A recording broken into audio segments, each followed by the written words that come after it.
All right. Ready. You remember the name of the show, Terry? I do remember the name of the show. In fact, I am so confident I know the name of the show. I'm going to rename the show today. You're not going to turn around either. No, I'm not. Okay. Today's show is going to be called What Saith You? I can't tell you why, but you'll understand it. This is foreplay. You're leading into it. Right. What saith you? Legendary intro. All right. Now, I got some stories today, and after each story, I'm going to ask Matthew Russell Broder III. Oh, Russell the third. And Smoker Man over here. What saith you? So that's what we're going to do today. Okay. Are you all on board? Let's go. I'm on. Chat, are you on board? And if you don't want to have fun today, get out of the studio now.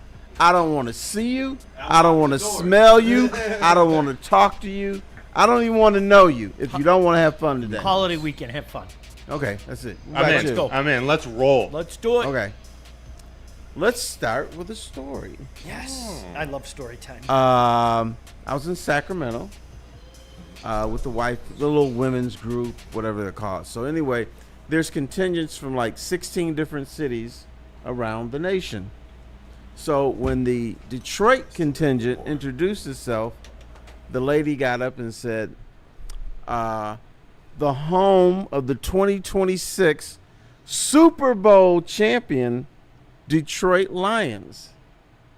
I like hearing that. Yeah. So there's a nice ring to that. I like hearing that. Well, that got a ring out of the lady who was in charge of the Washington contingent. Oh. Who got up and said, didn't we kick y'all's ass last year? Factual statement. If we play again in the playoffs, we'll kick your ass again. Oh. And if we don't kick your ass, then the Philadelphia Eagles will. Wow. So she was saying, you guys in Detroit are living the impossible dream. Impossible my ass. Now, is that the impossible dream? The Lions win the 2026 Super Bowl. Broder, what saith you? No. Get it? Yeah. No, I get it. I All get right. it. No, that's not an impossible drink. It's Not as drink, dream. Let's get it right. You said drink. I thought you said drink. You said an impossible Dream. dream. No, it's not an impossible dream. Okay. In fact, it's one of those fun dreams that you wake up from and you need to change your clothes a little bit because the Lions do have a real deal shot to make it and win the 2026 Super Bowl. As much of a shot as the Commanders do, and as much of a shot as the Commanders have to fall off, because I remember C.J. Stroud had a really good rookie year, and then what happened his sophomore year? I happen to like Jaden Daniels, but who knows? He might have a sophomore slump. Well, anything is possible, Terry. Yeah, that's true. Charles Barkley, the great philosopher, said there's no such thing as a sophomore slump.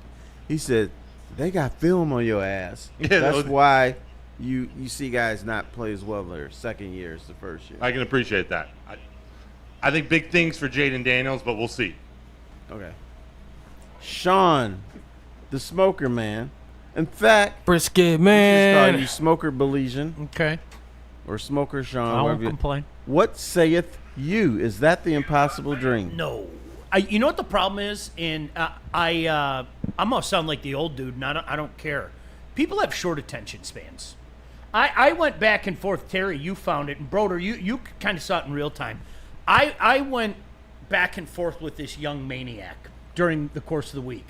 And you know me, more often than not, I just go like this. All right, I know what you're trying to do. And but I was really intrigued by this guy because everything that came out of his mouth was hypocritical. He called himself a big Eagles fan, right? And one of the things he said to me, and remember, this is an Eagles fan, Terry. An alleged Eagle fan. Yeah, an Go alleged ahead. Eagle fan. That's true. One of the things that he said to me was, you can't change who you are. If your franchise has always been bad, that's what you're always going to be. And I found that fascinating coming from an Eagles fan, right? That I mean, all they knew was misery. And, now they've kind of changed it by getting the right people in place. I think the best general manager in the game. Agreed. No disrespect to our guy. So that was one point. And of course, the way that last season ended. Now, forget all the injuries. Let's just forget all the injuries, okay? I mean, listen, Terry, a historic amount of injuries. Despite all those injuries, the way last season ended surely was an indicator of the way how this season was going to go. And again, I had to stop him and say, you're an Eagles fan. How did that work out for the Eagles last year? Everybody, a year ago at this time, everybody was writing off the Eagles. It was done. Sirianni was going to lose his job. I thought the franchise was going to fold. Yeah. Jalen Hurts was mid. Remember, mid Jalen Hurts, all that stuff. I really think people have short attention spans today. It's the National Football League, man. I don't know what else to tell you. I think the Lions have just as good a shot, Terry, as anybody. Pick a team.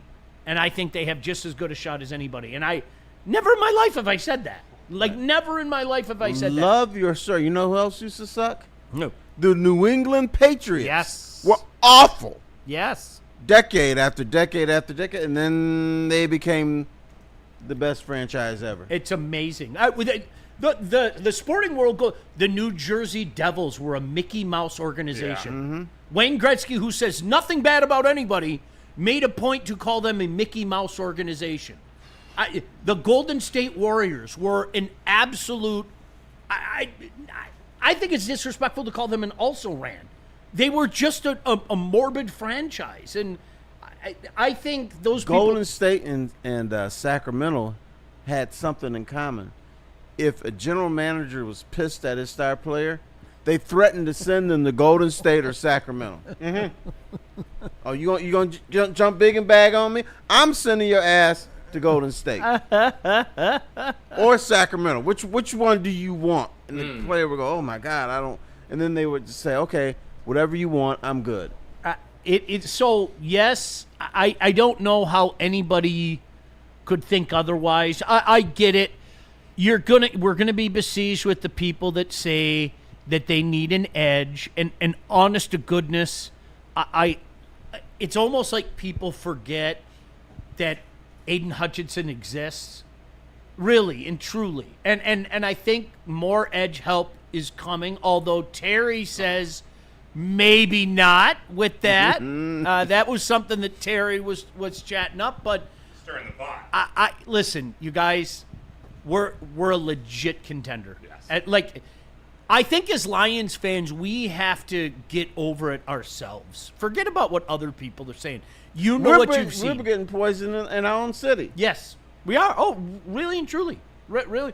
We have to forget who we were because that's not who we are. They're a real franchise. Now, speaking of edge rushers, if this happens, I'm going to be pissed off. What?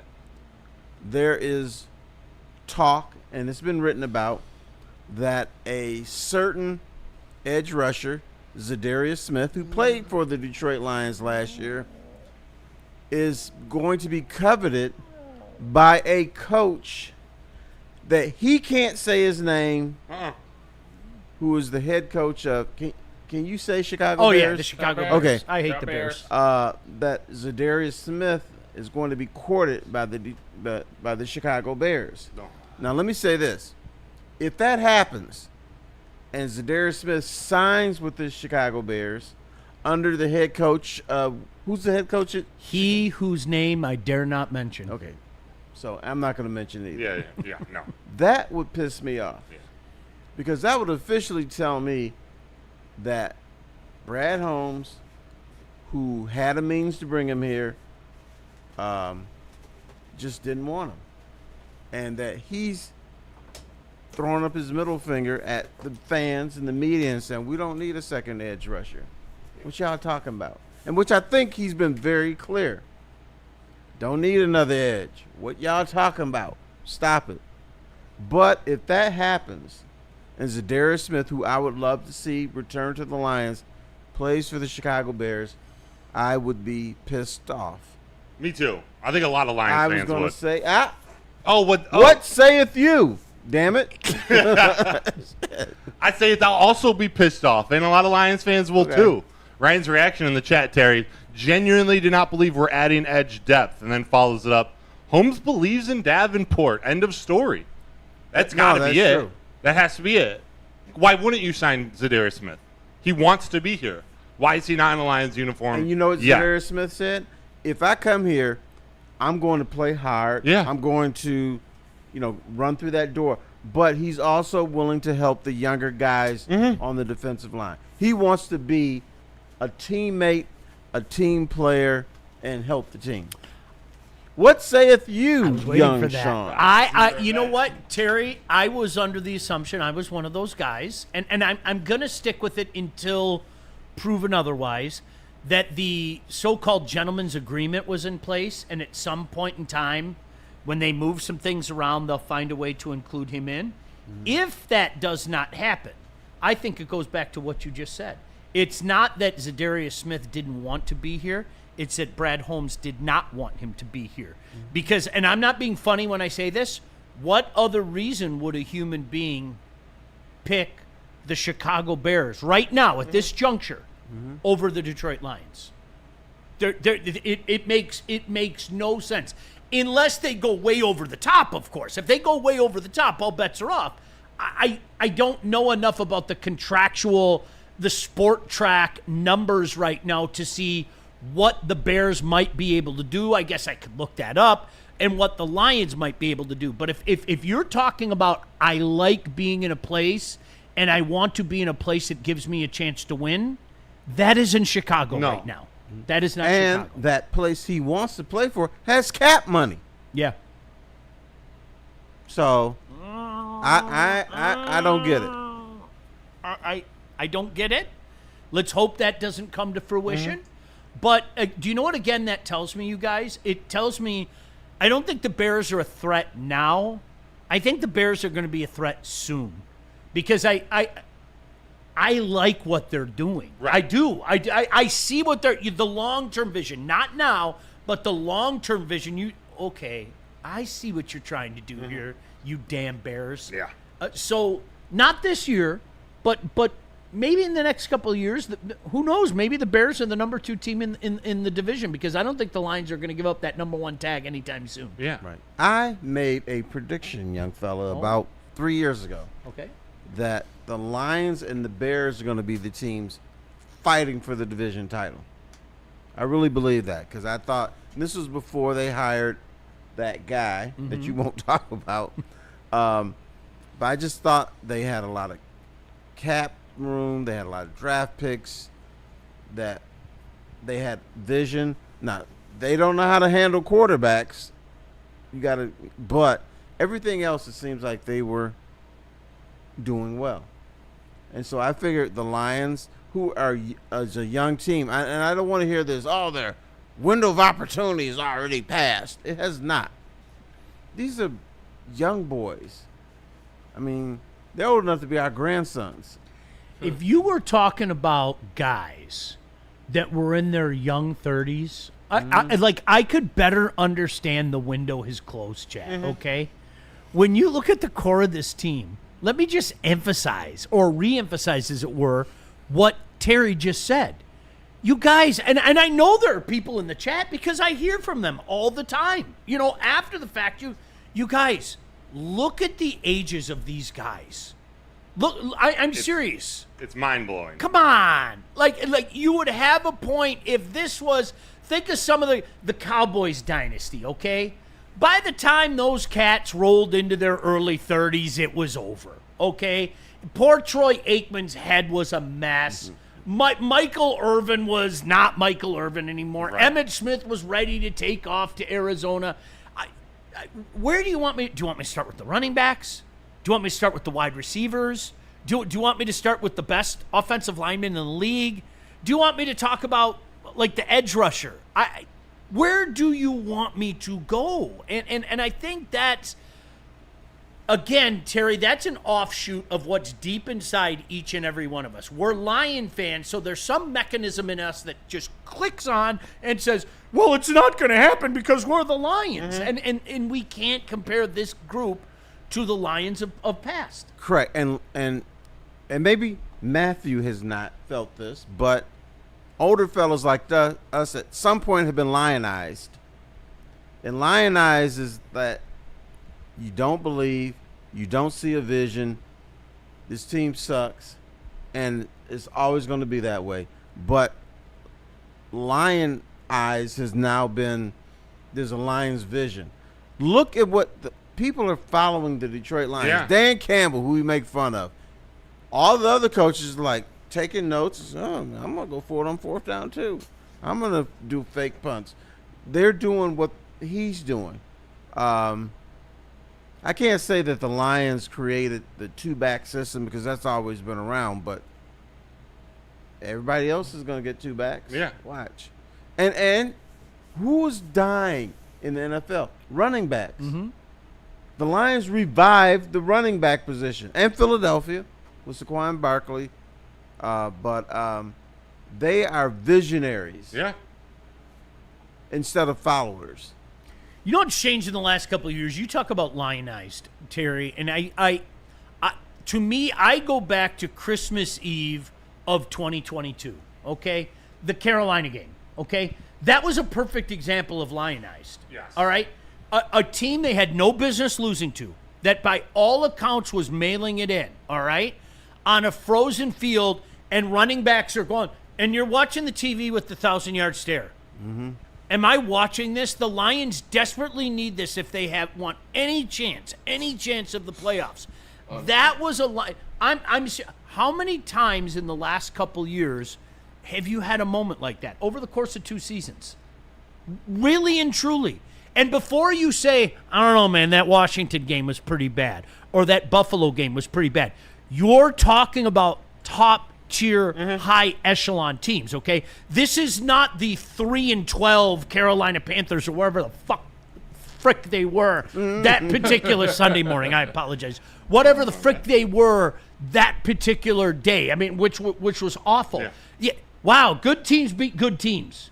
It happens. Yeah. And we're the Lions. We've beaten a lot of good teams. So, to me, those lionized moments are so few and far between in the last couple of years. And if anything, that is yet another chapter of why this is a different franchise. Yeah.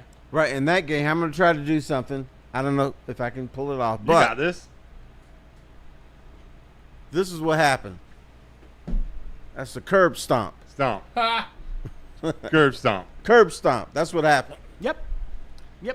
One of my favorite stories that you guys tell, and this it was just validated in the last, I think, week, how the Lions players used to celebrate when their teammates would get traded. They'd sign with a different team. There'd be a party in the locker room saying, you're finally out of here. What we see down in Miami this last week, Raheem Mostert after that Steelers trade, where they sent Jonnu Smith and Jalen Ramsey to Pittsburgh for, who was it? The state, was it Minka Fitzpatrick? You got Raheem Mostert talking about, throwing shots at his team, saying this is the repayment we get for being all pros for the Dolphins. Mm-hmm. That's other teams now. That's not the Lions. Players want to come to the Lions now. Coaches want to come to the Lions now.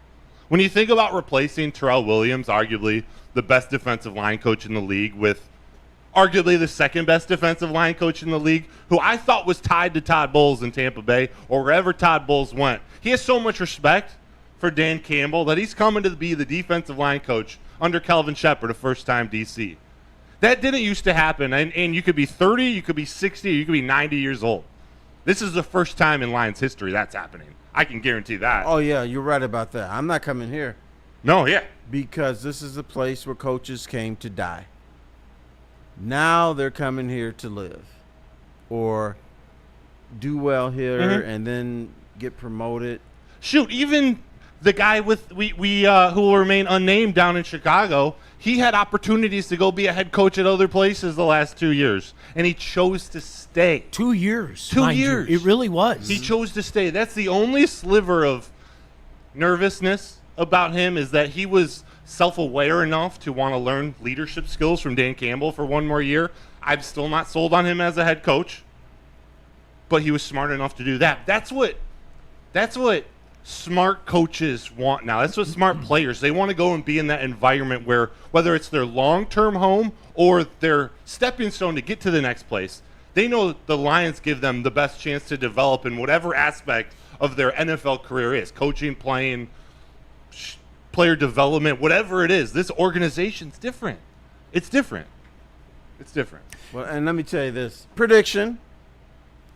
These coordinators are going to do a very good job because they've been in the system. They have learned from these guys. They've been Dan Campbelled. And we forget that the offense was good before Ben Johnson took over. Yeah. He probably took it to a different level, but Dan Campbell had a lot to do with that. It's Dan Campbell's offense. And he's still here. Correct. Unless he left and No. nobody told me. No, he's And the still here. talent's still here. It is, and I think that's huge. If we had lost multiple guys, I could understand people losing their shit. I don't really get it right now. Okay, there's a time where you can be worried. If we're 3-4 weeks into the season and they haven't found their groove, okay, let's have a conversation. And I'll be the first guy to say, hey, man, maybe he whose name I dare not mention, maybe he had a whole hell of a lot more to do with this than at least I gave him credit for. All right? We're not anywhere near that point. No. No, we're not. But you know what's going to happen, Bro Hammer? Yes. They're going to get off to a slow start, partly because Dan Campbell is not going to play him in the preseason. They weren't great last year at the beginning. No. It took them about 5 weeks to get the offense going, which they said before the season. It's like, we're getting to 401 level offense now. It's not going to look how it's supposed to for a couple weeks. The Tampa loss. Yeah. It wasn't good. Let's say, well, the play calling in particular wasn't very good that day. Yeah. The tricky thing is, and let me know how you guys feel about this. They might not have much time to really ease into this season, though, with the way their schedule is. They start off with 2 in-division teams. They start off with the Packers, at Lambeau, and then the Bears. Then you got the Ravens, the Browns, the Bengals, the Chiefs, the Bucks, then the Vikings and Commanders again. You got top 10 quarterbacks scattered everywhere at the beginning of the season. Can you get away with a 3-3 start? Yes. Yes. Go 6-0 the next 6 games. Especially down the stretch. I think that It's tough. I forget off the top of my head. I believe it was the first 10 games. Like as I go back and forth with these, I could see the Lions going 6-4 and 5-5, something like that, and people losing their shit. Going crazy. And exactly what Terry said. Then look down the stretch. Is it possible down the stretch that they could go 6-1? Absolutely, it is. Very I'm possible. sorry, it's very, very possible. Now, I'm giving you a homework assignment. All right, I like homework. You like books and stats. Do you have that thing called the internet? I did. Okay, I want you to go up, watch your computer. All right. If you do this, the New England Patriots, when they were really rolling with a guy named Tom Brady, Oh, yeah. Bill Belichick, when you look at their Septembers, they were just a little bit above 500. Then October, November, you couldn't beat them. And then playoffs, couldn't beat them. So really good teams understand that September is important, but it's not a deal breaker. Yeah. And that is something that we're going to have to learn as a fan base, as a media, I think this season, because Dan Campbell is not going to play his guys during the preseason. He's not going to risk injury. He'll risk a slower start. But, you know, even if you start slow, you can still win games. Yep. Just don't look as sharp. Yeah. They did it last year. They had some Correct. ugly wins. They You had some can go ugly to wins. Green Bay and win a game. Yep. You can beat Chicago, and you can. I'm convinced this regular season's going to be miserable for the points that you guys just brought up. I've already convinced my brain that, and what I mean by that is not miserable for me, miserable in the reaction of others. Okay. You can, week 1, the guy who knows exactly how the season's going to end, okay? You scored 19 points at Lambeau Field, okay? you can't think that beating the Packers 19-17 is the way you're going to get to the Super Bowl. You know, the want it all in that moment. And then follow that up with, well, you guys all talked about how the Bears aren't ready. You had to use a last-second field goal to beat the Bears. Right. Hey, bro, you know we're 2-0. You aren't beating the Redskins like that. You aren't beating the Eagles like. We're going to have to deal with that dramatic shit all year. As long as you guys have set yourself up for I'm going to take it a step further. All right? No matter what the Lions do this season, it's going to be a miserable season. Yep. Now, let's say and this is not going to happen, I'm not predicting. Let's say the Lions finish 16-1. Oh. Number 1 seed. Everybody looks good. Jared Goff has 48 touchdowns and 2 interceptions. I thought we were exaggerating. That's your prediction. Okay. This is the golden guy over here. Yeah, right. I like that. He's never picked the 6,000 Lions. yards. Yeah, Forget right. 5,000. Right. If that happens, here's what you're going to hear. Well, so what? It's the regular season. Yeah. Look what they did in the playoffs last year. That doesn't mean anything. You can't win. It's going to be a miserable season. You're spot on. It is. Now- Hate's going to hate. If the Lions finish 9-8, you're going to hear, aha! Aha! Told you. Lost nothing without Ben Johnson. Right. Yes. The same guy that just got done telling us the regular season don't mean a damn thing is going Right. to. Everything is predicated on the regular Right. season. You guys get ready. It's going to be miserable. Yeah. This is going to be. And I'm not saying for you. I'm not even saying for me. I'm going to sit at home. I'm going to enjoy it. I'm going to understand that the bread is made in January and February. I'm going to understand that all year. Okay? And when that time comes, if God forbid we have to say, "Hey, make the bread," that yeast didn't rise, then we have to have that conversation. But the regular season is just a shitty appetizer to what the main course is, and that's the playoffs. It's not going to be miserable for me because I'm going to sit back and chuckle Yeah. and just say, you dumb shits. Really? Did we not ask for this though? Like, it's going to be miserable. We asked. Like, 1000%. we want to be in this position Yep. where we expect greatness out of this team. I just don't. I don't want to be besieged by the people that Terry just described that talk out of this side of the mouth and talk out of that side of the mouth. That's the only thing I don't want to be. Oh, I can't believe it, man. You guys are going crazy over a 3-0 start. It's the regular season. Right. You haven't learned anything. And then fast forward 4 weeks. Oh man, I've been trying to tell you guys. Here they are at 5-5. And wait a second. Aren't you the ass in the chat 3 weeks ago that told me that it means nothing and that we haven't learned our lesson? That's the kind of stuff we're going to have to. So in that regard, it's going to be miserable because we're going to have to deal with people like that. Right. Now, what do we move? Do we move the goal line all the time or do we move the goal post? I think it's goalposts. It's the goal post. Yeah, I so think people it's keep goal post. moving the goal post. Constantly. Well, It's very Lions got a contradiction. kicker too, so move the goalposts all you want. Oh, yeah, that's right. We got Yeah. Pastor Bates ready to knock it in from 65. Well, yeah, it took a 65-yard field goal for the Lions to win.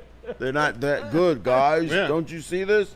The Ravens were good. Oh, here's my favorite one. How come you guys don't see what I see? You don't know ball. I love you don't know ball. Yeah. I love that. Usually the people that throw that out are the ones that have some real insecurity issues. 1,000%. Yeah. You wanna 1,000. deflect? 1,000%. But that that's just that. You nailed it, Broder. That we asked for this, and be careful what you wish for because you're going to get things like that. And of course, there's the obligatory. Terry and I. It's almost like Terry and I haven't seen this and had an up close and personal look for it for many years. Well, I've been watching Lion football for 41 years. Oh, well, hold on. You didn't throw that factoid in there. His opinion means infinitely more. You're right. I've been watching even longer. So those are the types of things that you just accept it, and as well as I do until they win. And when I say win, I'm talking about a Super Bowl. That's beef. There are going to be people that play that game. Yeah. Even if they get to the Super Bowl, They're going to be because Terry. Let's be honest. We talked about this. I think our first show. Same old Lions. That phrase is the poster child in my mind of people moving the goalposts. Right. But there's a different. No one's saying same old Lions anymore. Now the new phrase is, Jared Goff can't take you to blank. Jared Goff can't do this. You can't trust Jared Goff. Boom, boom, boom. I don't get it. This is a good team, man. Believe what your eyes are telling you. Believe what the standings show. And I couldn't agree with you more. I'll say it before you say it. It's all about winning the Super Bowl. Anything short of a Super Bowl victory is failure to me. Yeah. I'm sorry. Even making it to the Super Bowl, guys. And that was always I'm telling you, that was always my dream going back to the early 90s. I'm not being funny. I would sit there with that elongated pregame show and go, I can't even envision the Lions running out of the tunnel or watching the Lions doing stretching on the field. I tried. I sat at home and I was like, look, there's Rodney Peete. He's stretching the Achilles. Oh, look at Right. B talking to everybody, shaking hands with everybody, right? The image would just fade from your head. And I always used to say that would be my happy moment. No, it's changed. Winning the Super Bowl is the happy moment. That's it. Yeah, you That's guys hit on this crayons for breakfast, a super chat. Everyone, feel free to leave your comments Crayons in the for Woodward breakfast. Sports I like Chat. that.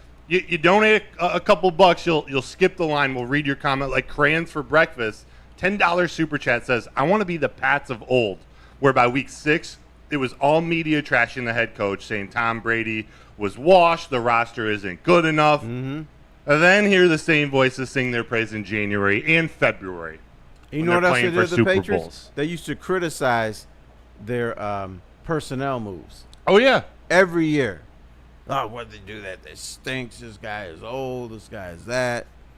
And then, oh, but God, he just made Pro Bowl. yeah. Or he just made a game-winning touchdown catch in the playoffs. Or a game-winning, Super Bowl-winning interception, only to move on from that player because you have your way that one coach decided to try to bring to Detroit.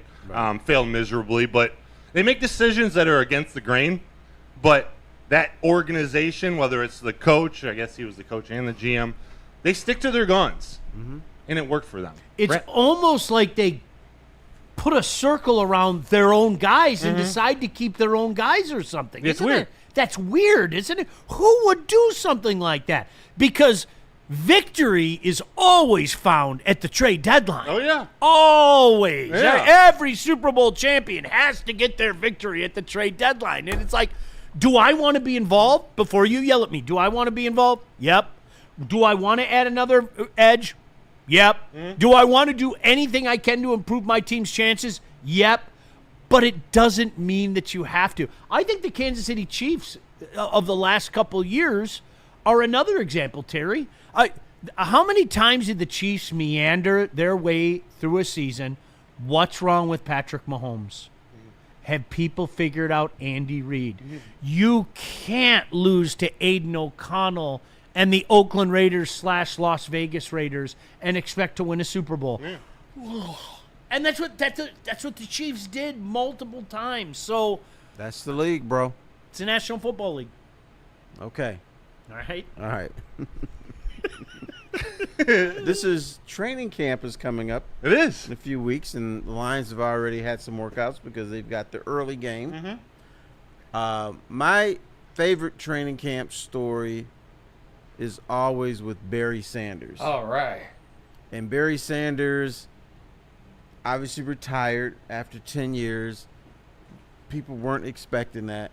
And in fact, the day of training camp, he called someone up in the Lions office and said, "What exit is that for the Saginaw Valley training camp?" Because he always forgot the exit. So they told him the exit. This was the year Barry Sanders retired. He called the Lions front office the day of and said, "What's that exit again?" Then he doesn't show up. Now, I, as a journalist, was the last person to say that Barry Sanders was officially retired. Here's why. I was talking to Barry Sanders' dad, William, who just talked. They used to put him on the radio all the time. Yeah, really right. and truly. And he talked like this, and you know Barry, blah blah blah blah. And William Sanders' big guy in the Lions was a guy named Jocko Hughes, who was the director of security. So when Barry announces he's retiring, and he goes over to England, the game plan, William Sanders and Jocko Hughes were going to Barry's house every day and sitting there and drinking bourbon, smoking cigars. And what they were supposed to do is they were supposed to tell Barry, no, you're not retiring. Because supposedly they said, well, if William Sanders doesn't want Barry to retire, he's not going to retire. Mm-hmm. So I was talking to Jocko Hughes. Jocko was about 350 pounds. He was a big man. Big guy. And he talked like this. He was a big man, but he talked like this. And so I was talking to Jocko and William every night. And they're telling Barry is not going to retire. And here's what Jocko said. My name is Terry, correct? He called me Tyree. He said, Tyree, Barry is not going to retire. Barry daddy don't want him to retire, and Barry does everything his daddy tell him to. So I'm like, all right. So I said, hey, the Barry Sanders retirement thing is not official because daddy hasn't had this conversation with his son. So what, they go to his house every night. No Barry, no Barry. Then finally one day, Barry Sanders shows up. And so Jocko and William are going to talk him out of retirement. Conversation lasted about 3 minutes. And William said, but Barry, you can't retire, man. I don't want you to retire. You still got a lot left in you. And then Barry said to his dad and Jocko Hughes, I'm tired. I can't do this anymore. I'm not coming back. That was it. End of story. That was the official retirement. Now, there's a lot of speculation why Barry Sanders retired. There was a documentary, which I think was a bunch of bullshit in it. But boy, I'm glad you said that. Yes, yeah? It was a bunch of horse. Why Barry really retired? I was hearing that he was upset with the way the Lions, we always talk about the old Lions, pissed off Chris Spielman with his contract, Lomas Brown, and then they bring in Scott Mitchell and pay him right off the right off the get-go. Barry's pissed about that. And so he said, I'm out. Yeah. That was part of it. And then the other thing is, why am I killing myself for this franchise? I'm out. So in the matter of, I would say a decade, the Lions smushed. I'm going to use the word smushed. Smushed Barry Sanders, smushed Matthew Stafford, smushed Calvin Johnson. They all said, I'm done. A former player told me, Terry, now that we're exchanging notes, a former player told me that when they made the announcement early in the year that they were moving on from Scott Mitchell, which I think most people at that point in time agreed with, but they were moving on with a rookie quarterback by the name of Charlie Batch. This particular former player said you could feel the air come out of the room, and we all said, wow, we're throwing the season away this early in the season. Wow. And that was, and you can tell me if that because at that point in time, I'm not going to fight you. No, you were following closer than I was at that time. The only thing I'm going to disagree with you, okay, is you said Charlie Batch wrong. Oh, sorry. It's like this. And Charlie Batch. Charlie Batch. but you got to put your finger on yours and say Charlie Batch. A lot of the veterans who had been there for the veterans who had been there for a few years, here's that term again, they became lionized. Yeah. They literally sat back and said, all the things that the crew before us said, like you were talking about earlier, like that vibe down in Miami, all the things that those guys said before us, that came before us, are true. Yeah. We are never going to win here. And they had a fight in the locker room. I mean, a fist fight in the fucking locker room. After they named Charlie Batch the starter. No, that was before that. They were fighting because Scott Mitchell was still playing. That's So what I'm trying to figure out here. Like, the fact that there's the wind is taken out of their sail from Scott Mitchell. Yeah. Okay. He's terrible. But, Bro, yeah, sometimes I feel like I need to sit you on my lap sometime and explain the stuff in front of big a dude. fire. Yeah, in front he's a of big fireplace. Yeah, you're not a baby anymore. But anyway, the Lions were Sorry. pissed that they were playing Scott Mitchell, and they were pissed that they got rid of Scott Yeah. Mitchell. This is what you call dysfunction. And it was who they got instead of that was in an era where the mindset was if you throw a rookie out there, you're throwing your season away. That was so. When I talk about again, I forget what Lomas and I were walking out of Ford Field, maybe 2019. I don't remember. Okay, and it's the first week in November. Okay, and Terry knows this. The locker room was a morgue. It was like a visitation for a funeral. And I didn't say anything, and Lowe's just shaking his head. And he's like, Sean, it happened already. And he didn't have to say what it was because we knew. So it's the first week in November.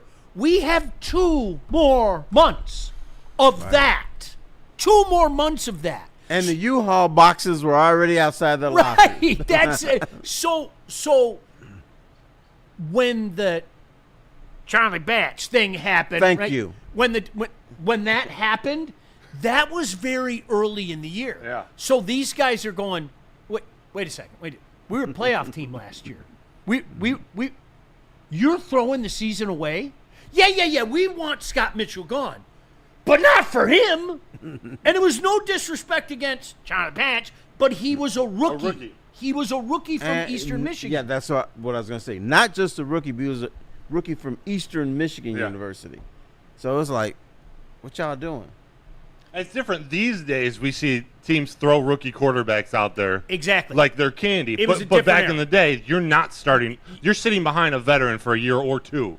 And I'll give you an example. Peyton Manning. Unbelievable, right? Hall of Fame career. Everybody knew. When the Colts decided to sign Peyton Manning his rookie year, they threw the season away. And if I'm not mistaken, somebody fact check me, I think he threw 27 interceptions his first year. Like a record. I think you're right. I Mr. mean, Kaline. like, it was a different era. Teams weren't so apt to say, we got this weapon, we're just going to unveil this weapon. Here's the craziest thing about Terry will tell you, too. Okay, so that happens. 98 happens, right? And Barry decides and the Lions make the playoffs in 99. That's the craziest thing about it. 98, they threw the season away. Barry walks away, and then they make the playoffs in 99. It just dysfunction at the highest order, T. It really was. I'm confused. I witnessed it. I was in the dressing room, and I can't tell you what happened. It was confusing. Now, Matthew, I got a little quiz, a test for you. Okay. What saith you, Terry? Say Charlie Batch. Charlie Match. There you go. Charlie All Match. right. Sean. It happened already. Yeah. Man, I'm telling you, you better fire that smoker up. And I all right, we're gonna have a big barbecue at my house, Lo. Lomas has one of my Thank favorite you. voices. Oh, he's the best. of He's all one of the time. nicest human beings that ever lived. I'm serious. What's happening around here? You right. That's one of my best. Love Or him. one of my favorites. I think. Have you heard Braylon do Romeo Crennel? His coach in Cleveland. Oh, a former Patriot coordinator who failed as a head coach. Him doing a Romeo Crennel impression. Pretty legendary. 28 interceptions for Peyton Manning. Yep. 26 touchdowns, 28 interceptions. Yeah. That was an era. If you went with a rookie, you threw your season away. And that's why that Lion team was devastated. So you add all that up, and I think you have what Terry presented so nicely, where Barry's mindset was. Yeah. And if you started a rookie quarterback, that rookie quarterback would be from USC or UCLA or Tennessee or Michigan. Not Eastern Michigan. Not Eastern. The Eastern Michigan played into that too. Do you know what we had to deal with? I'm sorry. This is what's fun about doing this show. Go sit on his I love lap these now. stories. No, do you know what's Terry will remember this, okay? So Barry's gone. 98's his last season. Yeah. We all know a fella by the name of Matt Millen gets hired, okay? 2001 is his first season, okay? Now remember, please keep this in mind. Barry's done after 98. This is 2001. Matt Millen stands up there and goes, one of the first things I'm going to do is I'm going to drive over to Barry Sanders' conversation and Barry's house and have a conversation with him. We had to deal. 3 years later? Listen, it gets better. We had to deal with Barry's coming back for at least the next 4 years. Then there was the big rumor, Barry's coming back, but he's only going to play for the Raiders or the Dolphins. Those were two rumors. I don't know how that one started. Maybe Terry can get, but No, don't ask Terry. Okay. We don't know. But what happened? Terry, you remember? It wasn't just 2001. It was Barry's coming back for 2-3 years after that. And I would literally tell people, this is in the sports radio days, okay, when people still listened in mass. I would tell people, listen to what you're saying. He's been out of the game for 5 years. Yeah. Why on earth would he come back? Why would? Oh, nope. My next door neighbor's mailman's dog groomer. We had to deal with that for so many years after the fact. It was insane. All right, can I make a confession? Yes. Don't get mad at me. It's Why would Sunday. I get mad? Confess away. Because I was one of the ones promoting Barry coming back. Of course you were, Terry. Because I was told Barry still got it. I know he's been gone for 4 or 5 years, but he still got it. He's fresh. Yeah, the legs are fresh. Oh, yeah. And he's Barry. If anybody can do it, it's Barry. But Barry had no intention on coming back. He didn't want to. He told Daddy, no, we done. That's it. That's it. And I talked with Charlie Batch in that time. Who? I'm sorry. I messed up. I got you, old man. I talked to Charlie Yeah. Batch right then. And he said the reason it didn't work out is because he didn't have a running game. That they would have been fine his rookie year. They would have been fine and blah, blah, blah.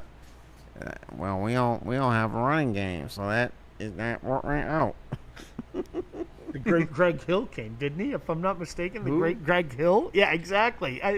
You say who? I don't know how that team made the playoff. That 8-8 team, they made the playoffs. There were a couple of 8-8 teams in '99, and what a weird era. But Crazy mediocrity. Terry, I'm so happy to hear you say, because when I watched and the way that they presented that Barry Doco, all the questions will be answered, and Barry comes walking in, and he's got that serious look on his face, and he sits down at the table and looks straight in the camera and everything.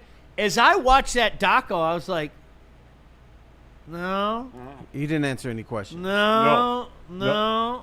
Crazy Clown in the chat says, to this day, I still think the first two mistakes Millen made was to fire Moeller and release Johnny Morton. And then I had another one to read for you guys. You know what? Made another mistake. They didn't use Herman Moore. Herman Moore was on that team, and when the Lions got inside the 10, they always did the fade route to Herman Moore. They stopped running that route. Yeah, why? And Herman had ball left. He did. Was he arguably the best receiver in the league like he was circa 95? No, but he had ball left. And then, he went off to the Giants. Yeah. I mean, he's a legend of the I always say I don't think Herman gets the due. He doesn't. From the younger generation. They don't understand how good Herman was. He was great and had some of the best hands in NFL history. That man didn't drop anything. Crayons for Breakfast also said, seeing our greats come back to the franchise tells us all we need to know about where the Lions are right now. Couldn't agree more. And I know he's referring to them coming to, back to the organization and enjoy events and come to the games. Terry, I know you also have a do you know why that's question. happening?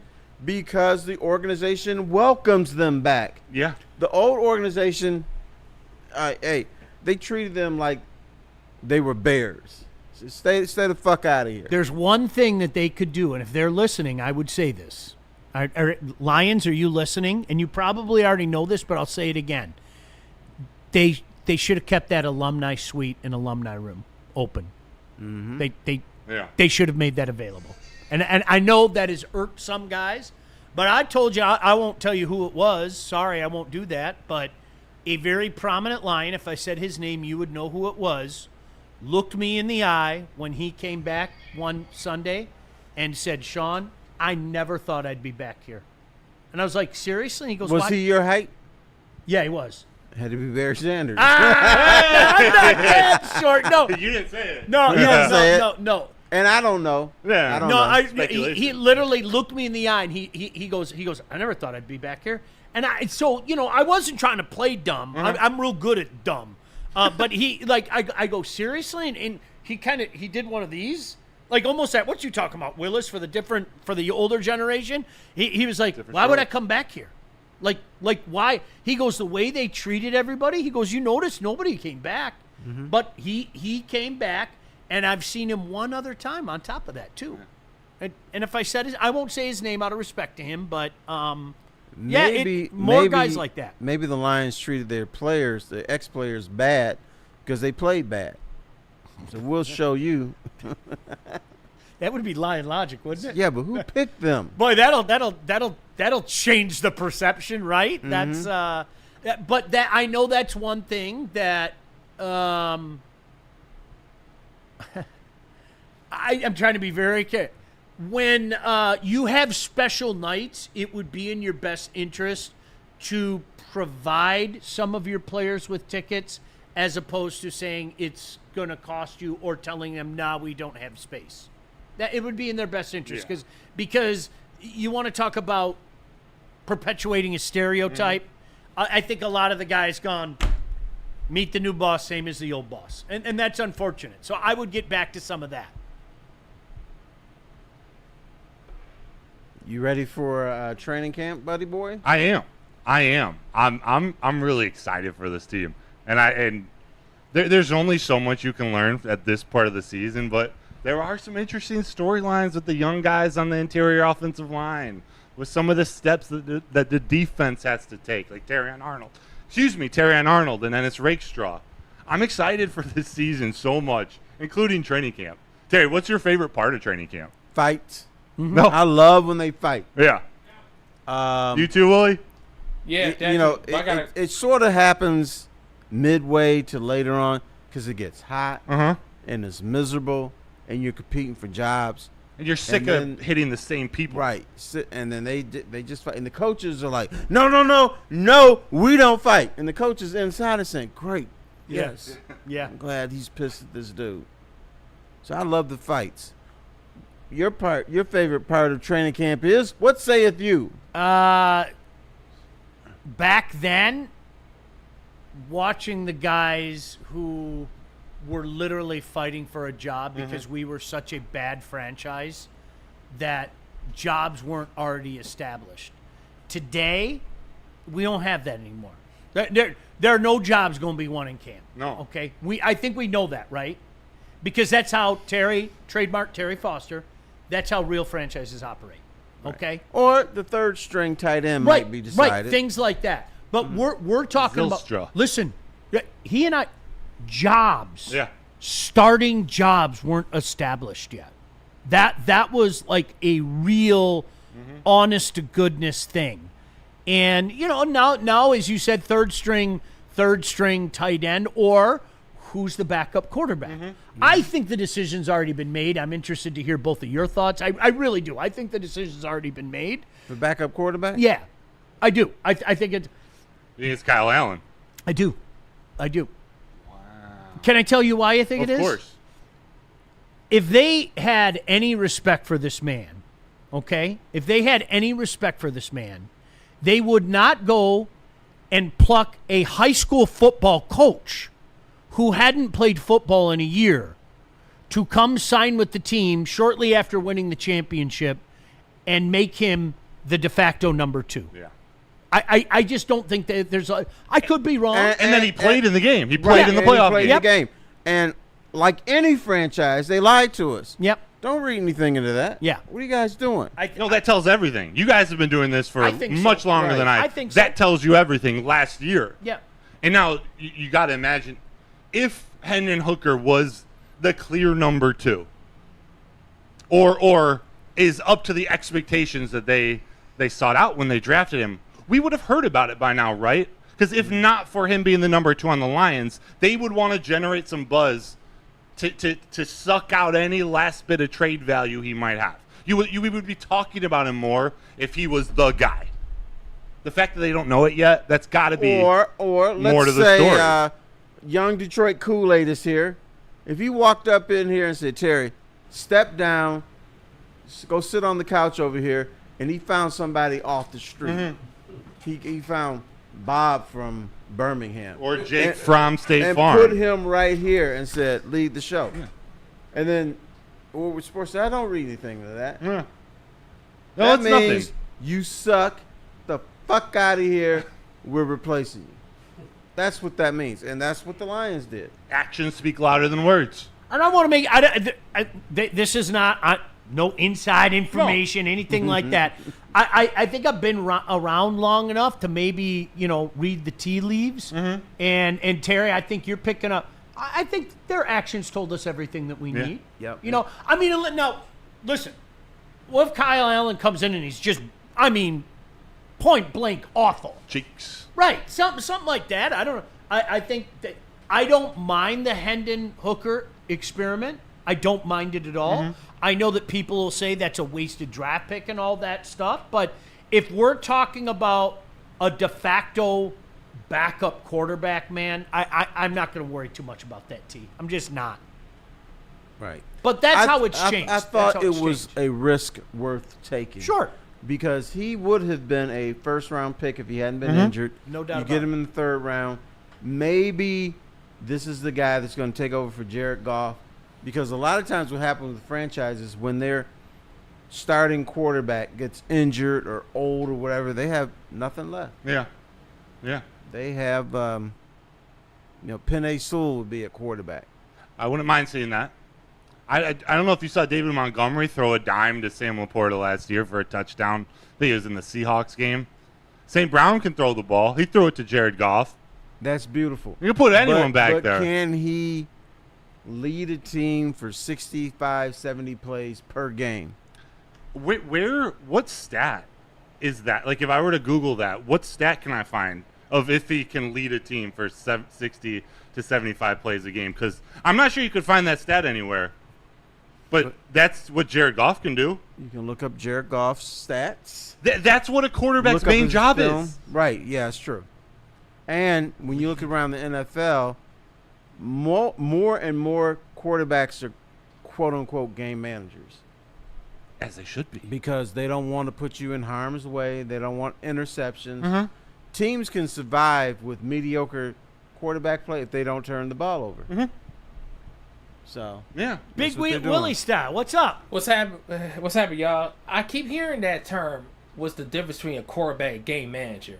And I like to be more educated about how that terminology do exist, because I started hearing that over the last couple of years. So Cam Newton brought that up.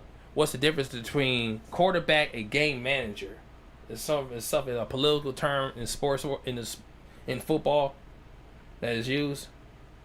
Say that question a little bit. I know you're talking about game manager. You keep hearing that term. Okay. What's the difference between a quarterback and a game manager? I was saying, like, what's the difference between the game manager makes the safe throws. He doesn't challenge the defense as much. Check down Charlie. Yeah, he checks down. He goes his 3rd, 4th read and stuff like that. See, I take it a little bit farther, Terry. I think it's more than it is that, but I think it's more. It's understanding who needs to get the ball early in the game. It's understanding, all right, St. Brown hasn't gotten a target in 2 quarters. Let's start the 3rd going after him. Let's get Sam Laporta involved in the offense, because later on in the game or in week 17 against the Packers, we want to run the end around but actually throw it to Laporta. That's something that a quarterback's job is, too. Or you hand the ball off to the running back. True. Yes. You're seeing more and more teams running the ball 52, 53, 54% of the time. Where it used to be, when it turned into a passing league, it was like more of a 70-30 split. Sure. Pass to rush. But now teams, and led by the Detroit Lions, have said, we got to run the ball more. Despite the fact that the rules are set up for you to pass. 100%. But what does running the ball do? It sets you up to pass. Well, does. and you know what it also does? The best defense is a good offense. It keeps their offense off the field. If I'm controlling clock and I'm eating clock, they could sit there going, man, I can't wait to get back out there. Okay, this has been a 5-minute drive.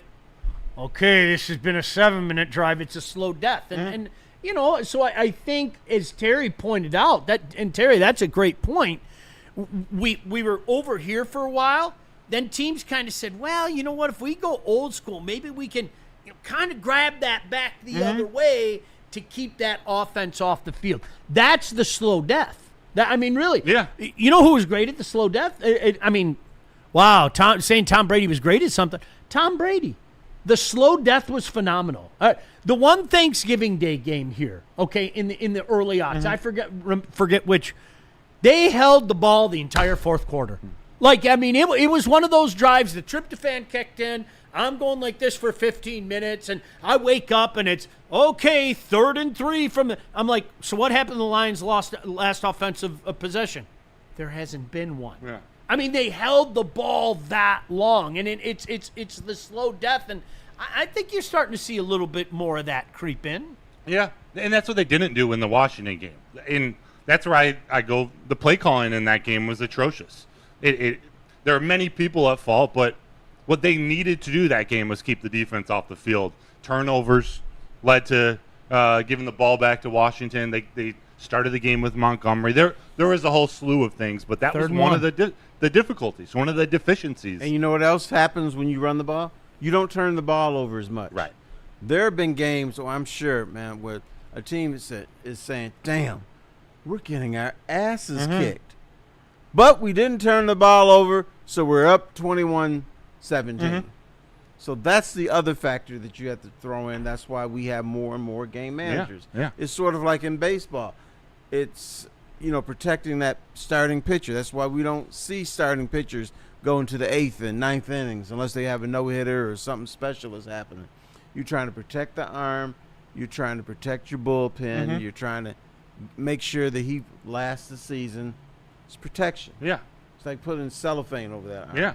And what happens when you know your offense in baseball can't score runs? You're only going to get 1 or 2. As a starter, you're trying to strike everybody out. You're playing outside of your comfortability. You're trying to do more than you're supposed to be doing. I think there was a little bit of that in Goff in that playoff game, is knowing I got to push the ball down the field, take more risks. Didn't work out in his favor. I'm convinced Jared Goff in that game against the Commanders, he walked out on the field and said, I got to score 2 touchdowns on this drive. Yeah. Because my defense is so atrocious, and he did things he didn't typically do. Still his fault, but yes, I agree. Yes. I agree. You have to stay within yourself, and maybe you run the ball more. Do you think they're going to be able to run the ball more, run it as effectively with the question marks at center and guard, both guards? Yes, because, one, David Montgomery. What do we say about David Montgomery? He's an asshole. No. He's a motherfucker. Right. He's a motherfucker. That means when you hit him, he's going to shed you, and you got to get 2 or 3 other guys. Anger is a gift. Jahmyr Gibbs. He can run off tackle. The dude is just fast as all get out. Don't want to call him a Hall of Famer because it's still too young, but he's got that potential because he's fast. J-Mo is going to run the ball more on his sweeps. Once again, speed. When I first started covering football, the teams that I feared the most were the big teams. They come out here and they got these guys like 300 and 400 pounds and they're 6'7". Then it changed. The teams I fear most are the ones with speed. They're going to kill you. If you can't catch what you can't see, you're going to lose.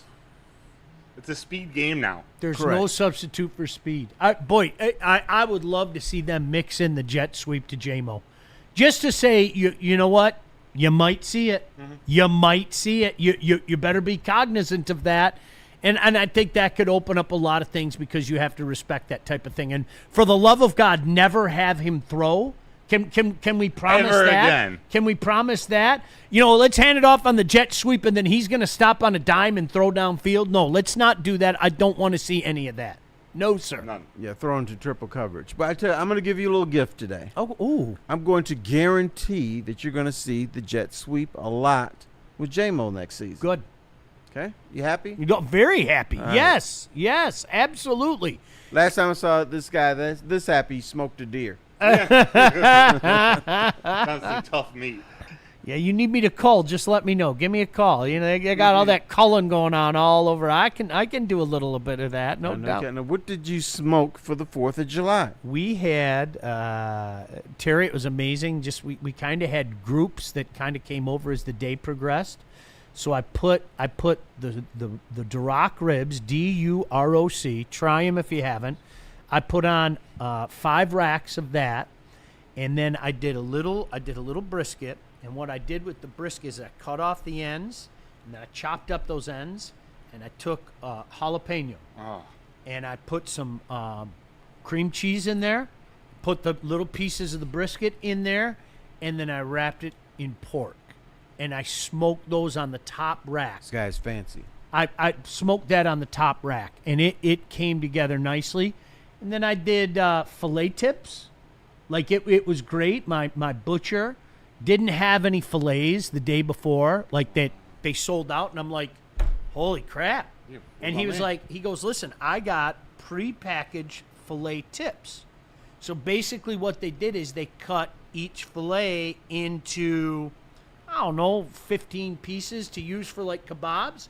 So what I did is I put them on foil with a little garlic butter in there and grilled them on each side for about a minute each so I could keep them medium rare. So, it was a busy day, Terry. It was a busy day. Okay. And I'm sure it was a delicious day, too. You did some ribs as well. I did 5 racks of ribs. Yeah. Had a private one for the wife. So, and she ate that yesterday, and then the other 4 were eaten on Friday. But I want to ask you this question. Sean and I Yes. are different in many ways. Mm-hmm. He's an East Side guy. I'm a West Side guy. He's white. I'm black. What? Yeah. He got into radio first. I got into newspaper first. Okay. He chews tobacco. I do not. But we have one thing in common. What do you think that is? You're not going to guess. I'll just tell you.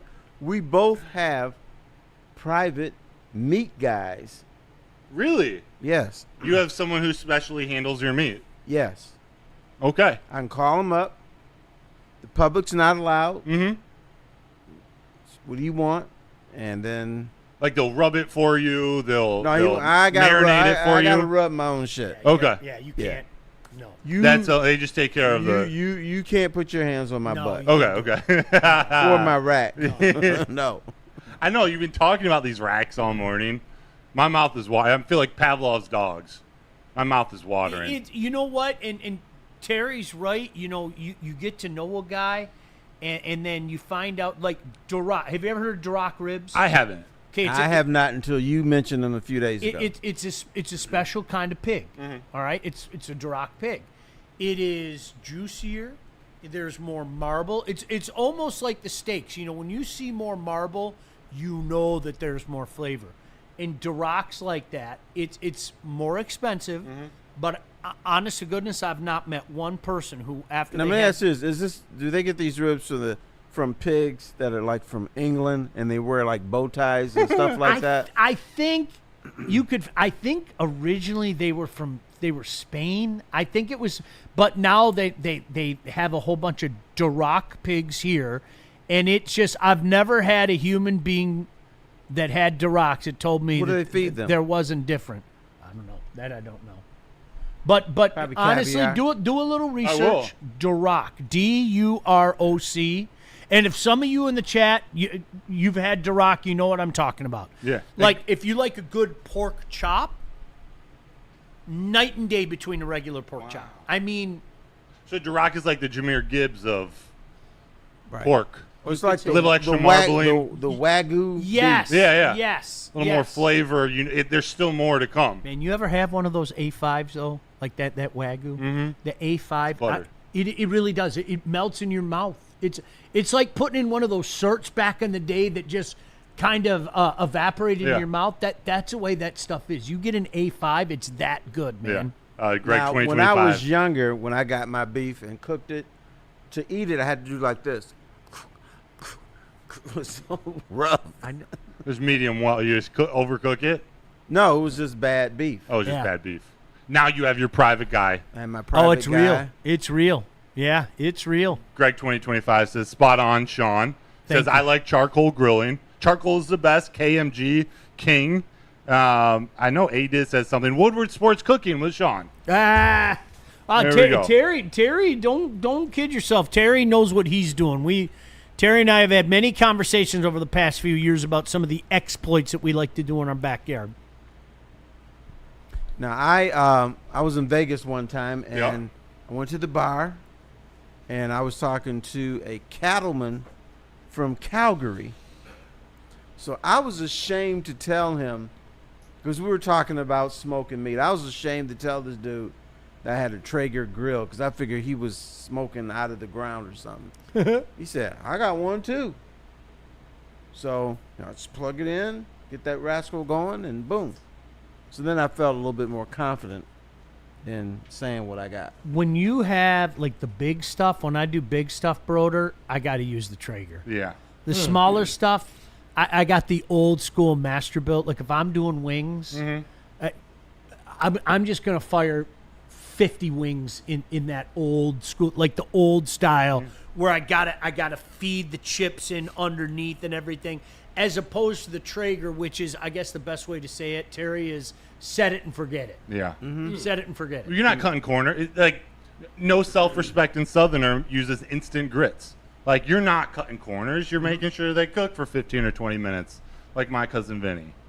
You're doing the same with your ribs. And you still gotta rub that sucker down. You still got it. Exactly. You gotta marry that You chicken. do so many, though, it really gets to the point where I don't even use the thermometer anymore. You know. I know if I put in 5 racks of Duroc, okay, I'm telling you, at 3 hours and 35 minutes, they'll be at 202.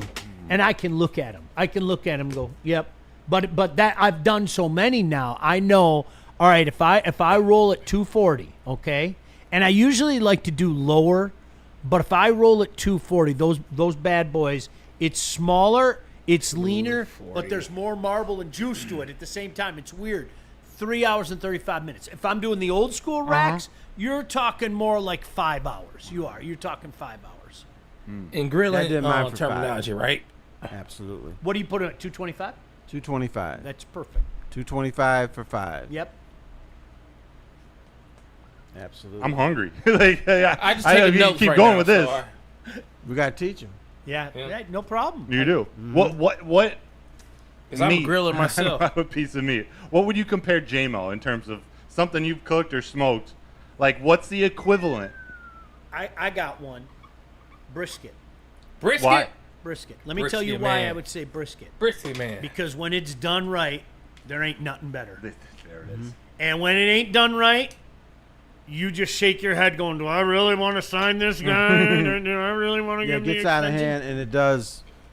The brisket gambles and Yes. does all kinds of crazy They stuff. start humping pylons. Yeah, Yeah, he's gonna get a pylon pregnant. but you'll put it. You'll put up with it though. If you do a brisket right, and when you think you got the brisket figured out, the brisket screws with your head. Yeah. I mean, Terry will tell you.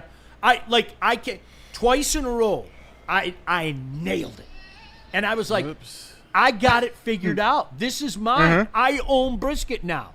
I did the exact same thing the third time, and it was like, But does it sometimes surprise you? You do the same, like it goes to another level. yeah, It takes another yeah. step forward. I kid you. I did one last Christmas Eve where literally everybody was like, "What did you do?" And Yeah. I'm like, "Nothing. I did the same thing I always did, and it just worked today." You know, and all that. So, yeah. Brisket is brisket. Anybody will tell you, it is the most difficult thing to figure out. Yeah. It is. Yeah. So, My grandma used to make a mean brisket. Grandma J-Mo. Winnie. Yeah, Yeah. J-Mo. J-Mo. Winnie. All I like right, that fellas. comparison. Yeah. You want to see the Lions win a Super Bowl this year. So bad. More All right, than anything. got a little game for you. I love it.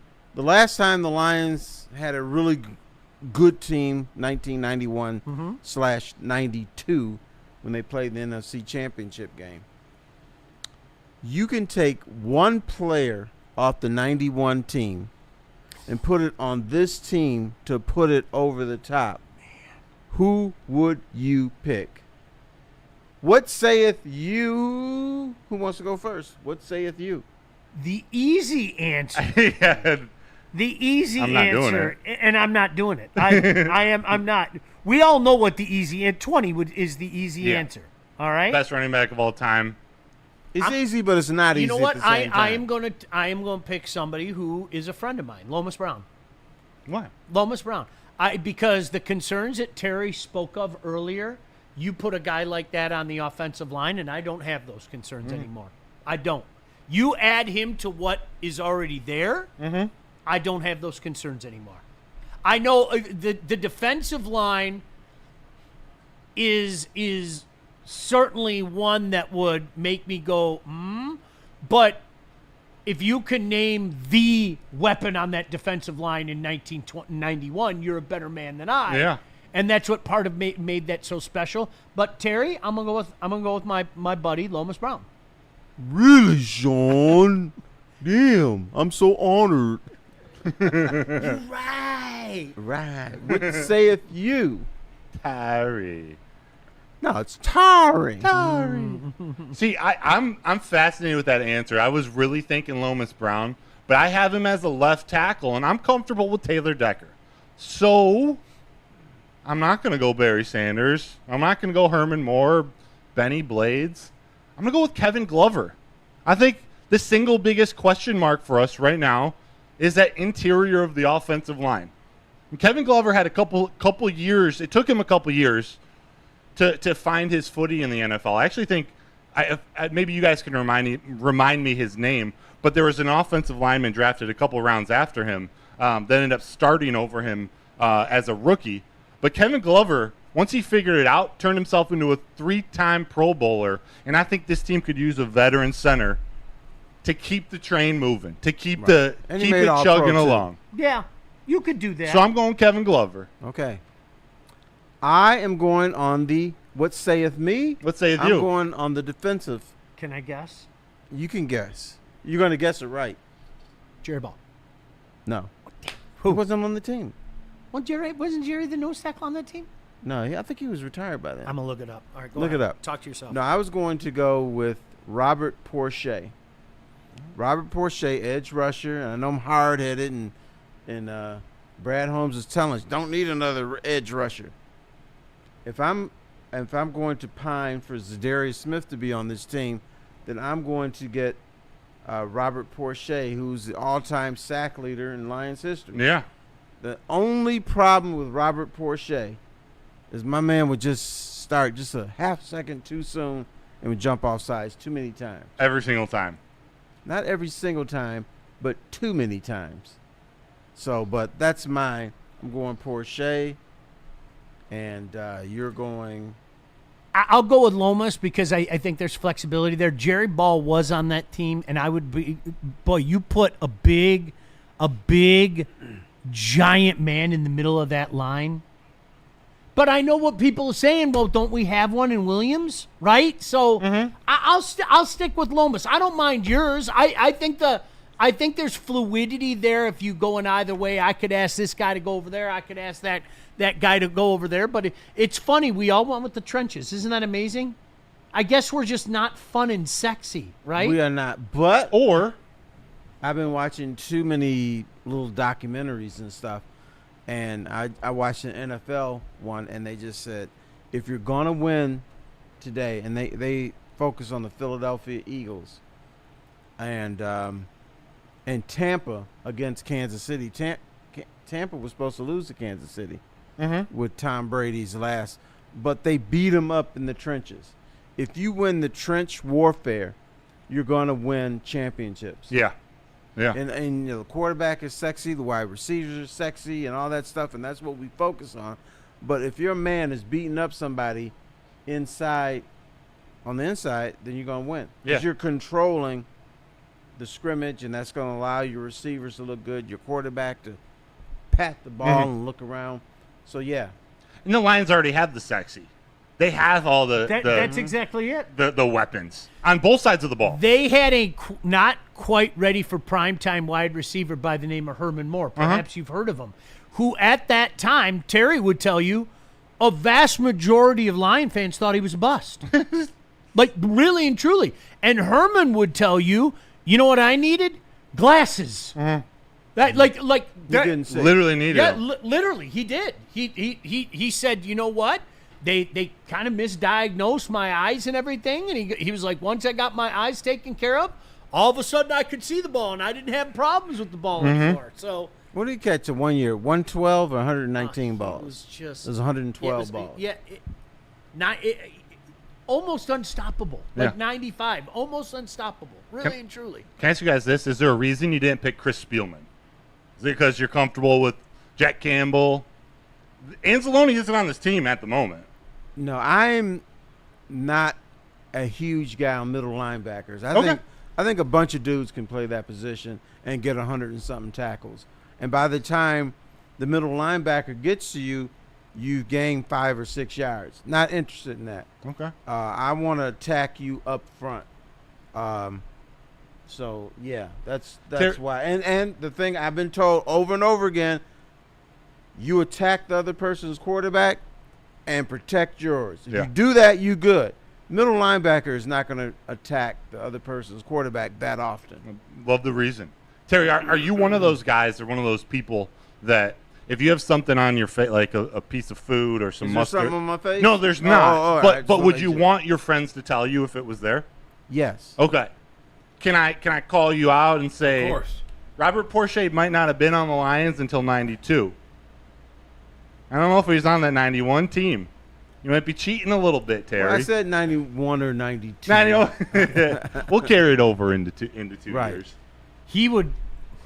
That would be a great choice. So who, off the top, it was Spindler and Dan Owens, right? Uh-huh.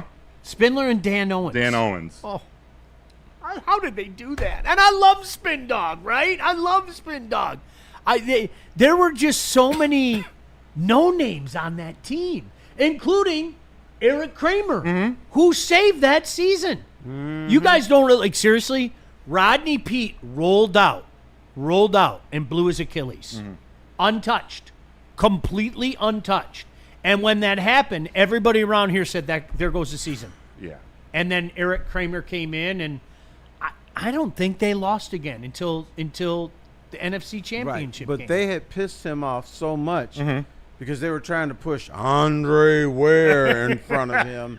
Heisman Trophy And winner. Kramer was like, I'm out. And so he went to the Bears. Yeah.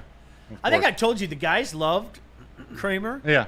because Wayne Fonts and I think it was Mouse Davis at the time would send in the play, and Kramer looked at him and shake his head, and then he'd go into the huddle, and he'd go, those guys don't know what the fuck they're talking about. This is what we're gonna do. So all the guys true story. All the guys in the huddle would go, this is our quarterback. This is what we needed around here. But same thing. Next play, and Mouse Davis, gosh damn it, Kramer, you're gonna put this in. You go, you're right, coach. You're right, coach. All right, he's a crazy old man. This is what we're gonna do. And the boys, and they rallied around him. Right. That was legitimately the routine Yeah. with that team. Because he stepped out of the normal shit that the Lions Yeah. did. Yeah. Yeah. He probably made some money for quarterbacks the generation after your Baker Mayfields, Johnny Manziel's, like where GMs looked at spunk and a little bit of rebellious attitude as, oh, that might be a guy we want to add to this culture. Or maybe after he left, it's like, damn, wish we had that guy, a Yeah. guy like that. Says, Yeah. yeah, you did, and then you sat him behind Andre Ware. How bad do you think the Browns want Baker Mayfield right now? Oh God. Like, imagine what that franchise would be if they stuck with him. Goodness gracious. Now, would he turn into the Baker we know of him right now Right. in Cleveland? To be determined. But they still owe Deshaun Watson. I think he's like $75 million against the cap this year. It's insane. They got 10 other I quarterbacks never in that depth liked chart. that move. He just had too much stuff going on Mm-hmm. with all the rape charges and all that stuff, and then It rubbed you the wrong way? It was too much. Yeah. It was too much, and he was going to be scrutinized there, and he probably wasn't as good as we thought. And we forgot, in Houston, he was a loser. Yeah. Loser of a quarterback. Now, the thing that probably helped him a little bit is his old coach, Dabo, said that you're getting the Michael Jordan of the NFL. And not quite that. No. Because Harold Miner was supposed to be the next Michael Jordan. Harold Miner. Wasn't he Baby Baby Jordan? Baby Wasn't it? Jordan. Baby Jordan. Baby Right. Jordan. Joke. Like And his name's Clarence Harold Wilson, Miner? Baby Yes, Harold Miner. they called him Baby Jordan. Ironic. What Right. a great pull, Terry. Oh, So, Deshaun Watson was not the next Michael Jordan of the NFL. No. And we throw that around too loosely. Good has now become great in society today. Oh, isn't and that the like fact? you watch the NBA, the dunk contest. They hand out tens like it's their job. We need to lower our grading scale on everything. Everything couldn't is agree not more. great. Yeah, No, everything is not not. at all. There's nothing wrong with good. Not at all. And in my world, I would not allow you guys to use the word great as often as you do. A team is like, in the NFL, let's say they're 10-7. Oh, they're great. Yeah, No, they're not. they're 3 games above average. They're good. Yeah. They're solid. They're Yeah. fresh. They're crisp. Hey, you know what? The hat you're wearing right now, the hat I'm wearing right now, Uh-huh. okay? People are throwing the G word around them right now, okay? There are a lot of flaws. A lot. I say that they're the best team in the American League. Yes. Okay? I'm sorry. I think great should be reserved for something else. I do. Okay? Now, could this team, could they earn that? Absolutely. If they go do that in the playoff and take care of and knock off, can you imagine the $5 gazillion billion Dodgers in the world? We can earn that, Terry. But Yeah. right now, am I love am that. I wrong for pulling back on the reins? No. Good. In my world, you'd have to. Yep. I would demand Yep. that you not use the word Yep. great. Yeah. If you want to graduate, you can graduate, sure. But right now, I'm not throwing that term around. I'm not. The sad part is you'll get crushed for saying that. Oh, of I'm course. scared to look I down. do it all. But that's incredible. you're not putting the Tigers down. You're not saying anything bad about them. You're just reserving great for The best special. team in the American League. Yeah. Yeah. They win the whole thing. They will be a great They're team. very good. How about that? Yes. Yeah. Yep. But Yep. I think great should be a higher standard. Yes. 100%. Like the Lions are not great. No. I think we hold the Lions to that standard, though. I do. I think the Lions are the exception, T, because how many guys are like, I look at last season as fail. I'm sorry, I do. Well, how can you say that they're 15-2? Because if your goal is to get to the Super Bowl, to take the next step, and you didn't do it, how can I call it a success? And I kind of like that, but it's weird with the teams on their way up. Like the Red Wings back in the day. We had an up-close and personal look at a pretty cool time with the Detroit Red Wings. It was okay to say that about the Red Wings because they had established that high. I think with the little slapdicks that are trying to find their, like, listen, no offense, Kool-Aid, the Detroit Pistons. Whoop-de-freaking-do, you lost in 6 games. You haven't won a playoff series in 18 years. Like, what, am I missing something? Oh, man, you're a hater. How? What? I like some of the pieces, but you're asking me to call them something that they aren't. Right. And I'm not going to be that guy. I'm not going to be that Here's guy. what I will call the Pistons: a nice team. Yeah. Nice. Decent. Let's see what happens. I'm going to pinch your little cheeks right now. Let's see what happens, moving forward. Will you use this? Will you use this G word? Will you use good team for the Pistons? Yes.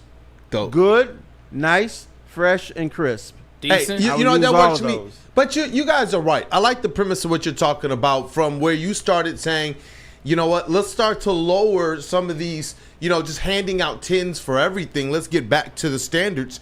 Because I do believe that's what made Mountains move as it relates to what we see with the Lions. 1,000. It took the people deciding, not only do we want the division, not only do we want playoffs, we want this organization to take themselves at a Super Bowl level of seriousness. Yep. And that to me is what I love about fans here, is because that's what we put in, especially when the teams are winning. So I agree with the premise all the way. You know, even with the Pistons, now that you see them starting to scratch the surface, I do believe with all these other teams, including the Tigers, push and push and push.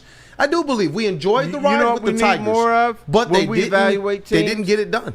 we need more Russian judges. Yes. Here's what I mean by that. You get your scores 6-9, 6-9, 6-8, 6-7. Whoops, 6-1 from the Russian judge. We need more Russian And judges. Kool-Aid, I'm glad you get my point. Oh, yeah. Because man, why are you dogging the Pistons? What are you talking about? They're nothing. I like them. Nah. Pinch Set a the- little cheek. set the standard. But if you expect me to drop my pants over losing in 6 games in the first round, ain't going to happen. Sorry. I don't know what to Keep tell your you. pants on. Set the standard. We want titles. I love what the Tigers did in 06 to 2012. We want titles. That's what I want with the Pistons. It's good to see that they're operating now on a completely different level, but championships is what matters, man. I say this all the time. Some of the best memories of my life were with my boy. We had season tickets for the Tigers. We saw all that stuff up close and personal. When they lost the World Series in 2006, it didn't bother me at all. Yeah. At all. I looked at that season and I said, golly gee, wasn't that great? This is only the beginning. When that run happened, I did not feel the same way about 2006. I will never feel that way about 2006. I look at that era and it hurts my heart. It does. 2013 in particular, I say it all the time, that was the one. Forget the 2 trips to the World Series. The 2013 team, that was the team. And literally, part of me died when they lost that series to the Red Sox. So you're absolutely right. It wasn't. It was cute in 2006 because that was the beginning. They didn't win. I don't look at it cute anymore. God forbid, Lord, I apologize. What if that's it for this era of Detroit Pistons? Mm-hmm. All the good feelings we had last year, well, golly gee, we came close to knocking off the Knicks. What if that's it? We're not going to look at the same 5 years from now. You know what I'm saying? Yeah, I can't do it, man. No. Spot on, man. Like I said, hold the teams to a standard, and let's make sure that this time around with Detroit sports and the teams actually making the playoffs, that we can start to punch the ticket on championships, man. I love it. I love it. It doesn't mean too, and I know we're wrapping up the show here, but there are, I don't, maybe I'm sticking up for this set of fans or people like this. Like, there are guys like Crazy Clown who's got to remember how bad the Pistons were the year before. This was the first team this year. Actually, what I meant to say was nothing wrong with saying, where'd you have this comment, Crazy Clown? I had too many seasons of not making the playoffs to be mad at my teams. I want people to still enjoy the season. Right. Our job up here is to argue No doubt. and to hand out grades and to discuss was it a failure or not. It doesn't mean you don't have fun watching the teams win. Right. But at the end of the season, have the Lions won the Super Bowl? If they haven't, it's a failure. Yeah, there are great moments. I'm the Pudge Rodriguez walk-off on a Saturday night against Cleveland is like one of the most. That was my boy's favorite player, and him doing that, my boy welled up and started crying. That was his hero that literally made his whole year. So that Fausto Carmona standing on the mound like this, the ball's not even to the plate yet, and he's already got his hands above his head going, oh, F that up, you know. And of course, but that doesn't mean that there aren't great moments. But when I look back, no, it's like, well, shit, how did our pitchers forget how to field the ball? Yeah. Something they've been doing since they were 5 years old. You had a whole pitching staff that could not pick up a goddamn ball. It was weird. It was... Yeah. And you know what? You said that your son cried over that moment with Pudge that Saturday night.